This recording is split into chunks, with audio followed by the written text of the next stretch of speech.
এই যে শিউলি, আজ নদীর ধারে এত চুপচাপ কেন? চুপচাপ না, ভাবছি এ গ্রামটা ছেড়ে শহরে গেলে কি সব ঠিক থাকবে? শহর বড়, কিন্তু এই মাঠের হাওয়া কি সেখানে পাবি? পাবো না জানি, কিন্তু বাবার ইচ্ছে আমি পড়াশোনা করে বড় হই। তুই বড় হলে আমরা কি ভুলে যাব এই কাঁচা রাস্তা, আম গাছটা?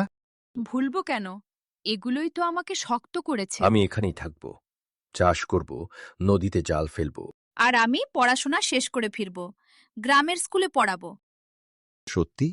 তখন তো এই গ্রাম বদলে যাবে। বদলাবে, কিন্তু নিজের মতো করেই।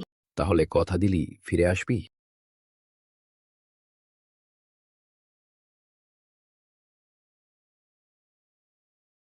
কথা দিলাম, এই গ্রামের গল্প আমরাই লিখব।